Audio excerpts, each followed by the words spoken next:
So welcome back in our channel. तो इस video में हम डिस्कस करेंगे यूक्लिड्स डिवीज़न लेमा। इसमें सबसे पहले आप देखिए यूक्लिड्स, ये एक साइंटिस्ट का नाम है। डिवीज़न आप सब जानते हैं एक प्रोसेस है डिवाइड करने का। और लेमा, लेमा का मतलब होता है स्टेटमेंट या स्टेप्स समझ लीजिए। तो चूँकि एक साइंटिस्ट थे यूक्लिड्स जिन्होंने ये एल्गोरिथम हमको दिया था, ये मेथड हमको दिया था। ये मेथड डिपेंड करता है डिवीज़न के ऊपर, और लेमा यानी डिवीज़न के स्टेप्स को इसमें यूज़ किया गया है, इसलिए इस मेथड का नाम रखा गया यूक्लिड्स डिवीज़न लेमा। अब ये मेथड क्या है, क्योंकि ये डिवीज़न से रिलेट करता है तो डिवीज़न की बातें इसमें आएंगी। दूसरी चीज़, इसका यूज़ हम कहाँ करते हैं, तो मैं अभी से आपको बता देता हूँ। इसका यूज़ हम करेंगे दो चीज़ों के लिए। तो पहला जो यूज़ है वो तो डिवीज़न के लिए ही यूज़ किया जाता है, और दूसरा यूज़ है दो नंबर के बीच HCF निकालने का, जिसकी बात हम अपने प्रीवियस कंसेप्चुअल लेक्चर में कर रहे थे। तो इसके दो यूज़ हैं, एक डिवाइड करना यानी डिवीज़न का, और एक दूसरा यूज़ है जिसकी हेल्प से हम HCF निकाल सकते हैं किसी दो नंबर का। तो सबसे पहले हम इस मेथड को थोड़ा सा समझते हैं कि ये कैसे काम करता है, और यहाँ पर जो स्टेटमेंट आपके सामने है वो उस स्टेटमेंट का मतलब क्या है। तो यहाँ पर देखिए, if A and B are two positive integers किसको बोलते हैं इसकी बात हम ऑलरेडी कर चुके हैं। और यहाँ पर इस पूरे चैप्टर में जैसे भी इंटीजर्स यूज़ किए जाएंगे, याद रखिए वो हमेशा पॉजिटिव इंटीजर्स होंगे। नेगेटिव इंटीजर्स की बात हम नॉर्मली नहीं करेंगे इस चैप्टर में। तो हमको दो पॉजिटिव इंटीजर्स लेने हैं। इंटीजर्स का मतलब आप समझ रहे हैं, सारे पॉजिटिव नंबर, सारे नेगेटिव नंबर और ज़ीरो, ये सभी इंटीजर कहलाते हैं। लेकिन उसमें से सिर्फ हम कौन से इंटीजर के बारे में बात कर रहे हैं, पॉजिटिव इंटीजर। और इंटीजर में एक चीज़ और है जो हम प्रीवियस लेक्चर में बात कर चुके हैं, कि उसमें ना तो कोई डेसिमल वाले नंबर आते हैं, ना कोई फ्रैक्शन वाले नंबर आते हैं, ना कोई रूट वाले नंबर आते हैं। सादा सिंपल काउंटिंग नंबर होते हैं 1 2 3 4 5 6, जिसमें आप चीज़ों को काउंट करते हैं। तो इसमें सिर्फ हमको पॉजिटिव नंबर लेने हैं। तो आप ऐसे इमेजिन कीजिए कि A और B ये दो पॉजिटिव नंबर हैं 1 2 3 4 वाले। Then they must satisfy the condition A equal to B into Q plus R। इस स्टेटमेंट को बहुत ध्यान से समझ लीजिए, ठीक है। Where R is greater than और equal to 0 but less than B। अब इसका क्या मतलब है, इसको समझिए। इसके लिए आपको डिवीज़न का एक छोटा सा मेथड समझना पड़ेगा, और वो मेथड बहुत ही आसान है। जैसे इसमें सीधी सी बात है, मैं इसको एग्जांपल से आपको समझाता हूँ। आप सब जानते हैं डिवाइड आप कैसे करते हैं। ये वाला ऑर्डिनरी मेथड मैं आपको बताता हूँ, जो पुराना मेथड है हमारा। जिस चीज़ को यानी जिस नंबर को डिवाइड किया जाता है उसको अपन क्या बोलते हैं, डिविडेंड, ठीक है। जिससे हम डिवाइड करते हैं उसको हम बोलते हैं डिवाइज़र। और डिवाइज़र से किसी डिविडेंड को जब हम डिवाइड करते हैं, कुछ ना कुछ यहाँ पर आंसर आता है, जिसको आप लोग क्या बोलते हो, कोशेंट, ठीक है। उसके बाद जैसे ही आप डिवाइज़र का टेबल पढ़ते हो, कुछ बार यहाँ पर वो लिखते हैं आप कोशेंट की जगह, यहाँ पर कोई नंबर आता है, उस नंबर को आप यहाँ पर लिखते हो। उसके बाद डिविडेंड में इस नंबर को आप माइनस करते हो, कुछ चीज़ नीचे बच जाती है, उस बची हुई चीज़ को अपन बोलते हैं रिमाइंडर। ये ठीक है, ये प्रोसेस आप सब जानते हैं। यहाँ पर जो बॉक्स के अंदर मैंने मार्क किया है A is equal to BQ plus R, वो बस इसी पर डिपेंड करता है। यहाँ पर समझ लीजिए A क्या है, हमारा डिविडेंड, यहाँ मैं लिख दे रहा हूँ डिविडेंड की जगह यहाँ A है, ठीक है। B है हमारा डिवाइज़र, ये है B, और ये हमारा कोशेंट है, इसको हम Q से रिप्रेजेंट कर सकते हैं। उसके बाद जो चीज़ डब्बे के अंदर आई उसको माइनस करने के बाद जो रिमाइंडर बचा, उस रिमाइंडर को हम R से रिप्रेजेंट करते हैं। तो यहाँ पर हमारे इस बॉक्स के अंदर जो चीज़ें आई हैं A, B, Q और R, वो मुझे उम्मीद है आपको समझ में आ गया होगा। A हमारा डिविडेंड होता है, B होता है हमारा डिवाइज़र, Q होता है हमारा कोशेंट, और R होता है हमारा रिमाइंडर। अब आप सब जानते हैं कि डिविडेंड किसके बराबर होता है। मैथमेटिकली इसको हम ऐसे लिख सकते हैं, dividend is equal to divisor multiplied by quotient, और इसको मल्टीप्लाई करने के बाद इसमें हम रिमाइंडर को प्लस कर देते हैं, रिमाइंडर। ये डिविडेंड को लिखने का तरीका है, ठीक है। बस इसी स्टेटमेंट को इतना लंबा चौड़ा ना लिख के इसके सिंबॉलिक फॉर्म में उन्होंने लिख दिया ऊपर। जैसे डिविडेंड हमारा यहाँ क्या है, A फॉर एप्पल, तो A फॉर एप्पल किसके बराबर होगा, डिवाइज़र कौन है हमारा, B, मल्टीप्लाइड बाय कोशेंट और प्लस रिमाइंडर। इसी चीज़ को उन्होंने बॉक्स में लिखा है, ठीक है। अब ये जो चीज़ है इसको मैं आपको बाद में समझाता हूँ। सबसे पहले जो चीज़ मैंने भी आपको बताई उसको हम एक एग्जांपल से समझते हैं। यहाँ पर हम एक एग्जांपल कोट कर लेते हैं। जैसे मान लीजिए हमको दो नंबर डिवाइड करना है, एक नंबर को दूसरे नंबर से डिवाइड करना है। जैसे एक नंबर है मेरा 45 और इसको मैं डिवाइड करना चाहता हूँ 6 से। तो इसको मैं कैसे डिवाइड करूँगा? सबसे पहले जो बड़ा नंबर होता है उसको हम डिविडेंड मानते हैं। याद रखिएगा, लार्जर नंबर, दोनों को कंपेयर करेंगे। लार्जर को आप क्या इमेजिन कर लेंगे? डिविडेंड। और जो छोटा होगा, स्मॉलर, उसको हम क्या मान लेंगे? डिवाइज़र, डिवाइड करने वाला, ठीक है। अब यहाँ पर हम डिवीज़न का प्रोसेस स्टार्ट करते हैं। देखिए, बड़े वाले नंबर को डिविडेंड माना, अंदर लिखा, और डिवाइज़र छोटा नंबर होगा उसको बाहर लिखेंगे ये। अब आप 6 का टेबल पढ़ते हो, जितनी बार टेबल पढ़ोगे वो यहाँ कोशेंट के रूप में लिखा जाएगा। 6 का टेबल हम पढ़ते हैं सपोज 7 टाइम, 6 7 जब 42 होता है, 42 आप यहाँ लिखते हैं, डिवाइड करना सबको आता है। तो ये 7 जो है ये हमारा क्या बन गया? कोशेंट बन गया। 45 में 42 को माइनस करते हैं, कितना आया यहाँ पर? 3 आया, ठीक है। ये तो ये 3 हमारा क्या बन गया? This is remainder. अब यहाँ पर जो चीज़ें हमने इंडिकेट की हैं उसको देखिए। ये है 45 हमारा डिविडेंड, इसको आप क्या मानेंगे? A for Apple. 6 हमारा क्या है? डिवाइज़र, इसको हम बी मान लेंगे। और 7 हमारा कोशेंट है, ये क्यू है। और 3 हमारा जो बचा वो क्या है? रिमाइंडर है, ये आर।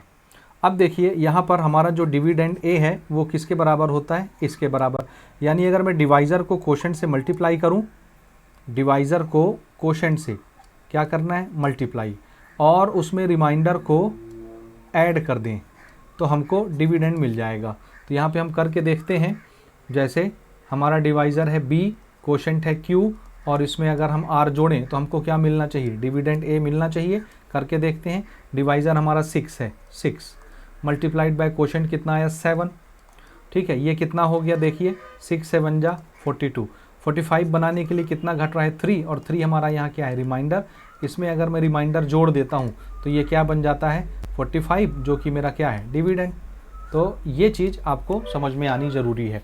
उम्मीद है ये मेथड आपको समझ में आ गया होगा। और ये जो हमारा कंडीशन है A equal to B Q plus R, इसके यूजुअल मीनिंग आपको समझ में आ गए होंगे। ए हमारा डिविडेंड होता है, बी होता है डिवाइज़र, क्यू होता है कोशेंट, और आर होता है रिमाइंडर।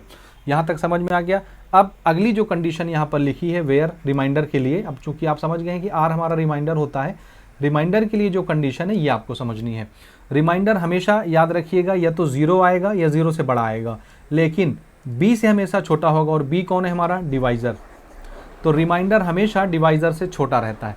रिमाइंडर की वैल्यू कुछ भी आ सकती है, 0 1 2 3 4, लेकिन जो डिवाइज़र है उससे हमेशा छोटा आएगा, डिवाइज़र के बराबर नहीं आएगा। जैसे यहाँ पे देखिए डिवाइज़र हमारा कितना है? 6, डिवाइज़र हमारा 6 है, तो रिमाइंडर हमेशा 6 से छोटा आएगा। ये 0 भी आ सकता था, 1 भी आ सकता था, 2 भी आ सकता था, 3 तो आ ही गया है, 4 भी आ सकता है, 5 भी आ सकता है, लेकिन कभी 6 नहीं आ सकता। तो इस चीज़ का ख्याल आपको रखना है कि रिमाइंडर की वैल्यू किस पर डिपेंड करती है? आंसर है इसकी वैल्यू हमेशा डिवाइज़र पर डिपेंड करती है, और रिमाइंडर हमेशा डिवाइज़र के बराबर होगा या उससे छोटा होगा। जैसे अगर यहाँ पर मैं लिखता हूँ, देखिए अगर मेरा डिवाइज़र 6 है तो मेरा रिमाइंडर क्या क्या आ सकता है? 0 भी आ सकता है, 1 भी आ सकता है, 2 भी आ सकता है, 3 भी आ सकता है, 4 भी आ सकता है, 5 भी आ सकता है, लेकिन 6 नहीं आ सकता। इसमें से कोई भी एक वैल्यू आएगी, ऐसा नहीं कि सबकी सब आ जाएंगे एक बार में। इनमें से कोई ना कोई एक वैल्यू आएगा, डिपेंड करता है कि ये हमारा नंबर यानी डिविडेंड कितना है। अगर ये 46 होता तो ये 4 आता रिमाइंडर, अगर हमारा डिविडेंड 47 होता तो ये कितना आता? 5 आ जाता हमारा रिमाइंडर। आप समझ रहे हैं, डिपेंड करता है, लेकिन ये शर्त आपको याद रखना है कि रिमाइंडर की वैल्यू हमेशा डिवाइज़र पर ही डिपेंड करेगी, और डिवाइज़र से हमेशा रिमाइंडर छोटा ही आएगा। तो 0 से लेके b के बीच की वैल्यू, ये आपको उम्मीद है समझ में आ रही होगी कि रिमाइंडर किस तरह से वेरी करता है। अब ये तो हुआ हमारा ये यूक्लिड डिवीज़न एल्गोरिथम। तो ये स्टेटमेंट आपको समझ में आया, यही स्टेटमेंट है किस चीज़ का? यूक्लिड डिवीज़न का, ठीक है। अब इसका यूज़ हमको कहाँ करना है उसमें आपको ज़्यादा मज़ा आएगा, और वो बेसिक चीज़ है जो आपको समझनी है, और वो है HCF निकालना। तो इस डिवीज़न प्रोसेस का यूज़ करके यूक्लिड डिवीज़न लेमा की हेल्प से HCF कैसे निकाला जाता है, आइए उसको हम समझ लेते हैं। यहाँ पर देखिए हमने हेडिंग बनाया है use of Euclid division lemma. क्या यूज़ है? तो आंसर है to find HCF of two positive integer. चूँकि हमको इस पूरे चैप्टर में पॉजिटिव इंटीजर के बारे में ही स्टडी करना है, इसलिए मैं यहाँ पर पॉजिटिव इंटीजर के ही एग्जाम्पल लूँगा। तो किसी भी दो नंबर के बीच में HCF कैसे निकालना है उसके बारे में हम इस लेक्चर में डिस्कस करने जा रहे हैं। अब HCF निकालने के आपने ऑलरेडी छोटी क्लास में मेथड पढ़ रखे हैं। जैसे एक तो आप जानते हैं डिवीज़न मेथड होता है या फैक्टराइजेशन मेथड होता है, ये बड़ा पॉपुलर मेथड है HCF या LCM निकालने के लिए। फैक्टराइजेशन, नंबर का फैक्टराइजेशन करके आप उसके जो प्राइम फैक्टर आते हैं उसकी ग्रुपिंग करके HCF भी निकाल सकते हैं, LCM भी निकाल सकते हैं। ये मेथड सबको आता है। लेकिन इस चैप्टर में, चैप्टर नंबर 1 रियल नंबर में, हम HCF निकालेंगे by the help of Euclid division lemma. और यूक्लिड डिवीज़न लेमा क्या स्टेटमेंट है वो अभी आपने देख लिया। उसका इस्तेमाल करके यानी डिवाइड करके उसके स्टेटमेंट का यूज़ करके हम यहाँ पर HCF निकालेंगे। अब वो कैसे निकालेंगे इसको हम थोड़ा सा समझते हैं। जैसे यहाँ पर जस्ट समझाने के लिए मैं एग्जांपल ले रहा हूँ। हमको यहाँ पर सपोज पता करना है to find HCF of 125 and 45। मान लीजिए ये दो नंबर हैं 125 और 45, इनका हमको HCF निकालना है। तो एक तो हम फैक्टराइजेशन मेथड यूज़ करके निकाल सकते हैं, दूसरा हम यूक्लिड डिवीज़न मेथड यूज़ करके निकालेंगे, जो कि हम अभी आपको सिखा रहे हैं, यूक्लिड्स मेथड। और हम यूक्लिड मेथड्स के यूज़ से ही इसको निकालेंगे। तो यूक्लिड डिवीज़न मेथड के लिए सबसे पहला स्टेप देखिए, स्टेप नंबर 1। सबसे पहला हमारा स्टेप ये होगा कि आप छोटे और बड़े नंबर को पहचानेंगे। तो इसमें आप देखिए हमारा 125 जो है वो 45 से बड़ा है। तो जो बड़ा नंबर होगा उसको आपको क्या मान लेना है? डिविडेंड। मैंने अभी थोड़ी देर पहले आपको बताया। और छोटे वाले नंबर को आप क्या मान लेंगे? डिवाइज़र। तो ये सबसे पहला स्टेप है कि छोटे बड़े नंबर को इस तरीके से आप लिख लीजिए। बड़े नंबर को डिविडेंड इमेजिन कर लीजिए, छोटे नंबर को डिवाइज़र मान लीजिए। ठीक है, अब यहाँ पर हम डिवाइड करना स्टार्ट करते हैं। डिविडेंड को हम ऐसे लिखेंगे और बाहर डिवाइज़र को लिख देंगे। डिवाइज़र कौन है हमारा? 45। ध्यान से देखते जाइएगा। अब 45 का टेबल हम कितनी बार पढ़ें कि 125 आ जाए? ठीक है, तो 45 का टेबल अगर हम 3 टाइम पढ़ते तो कितना आता? 45 2 जा तो 90 होता है, और 3 टाइम पढ़ेंगे तो 135 आ जाएगा, 135। तो जाहिर सी बात है 125 से ज़्यादा हो जाएगा। तो 3 बार हम नहीं पढ़ेंगे, हम 2 ही बार टेबल पढ़ेंगे। 2 बार टेबल पढ़ने से कितना आता है? 90। अब 125 में 90 को आप माइनस करेंगे, कितना आएगा? 5 में 0 गया 5, और 12 में से 9 गया, कितना हो जाएगा ये? 35।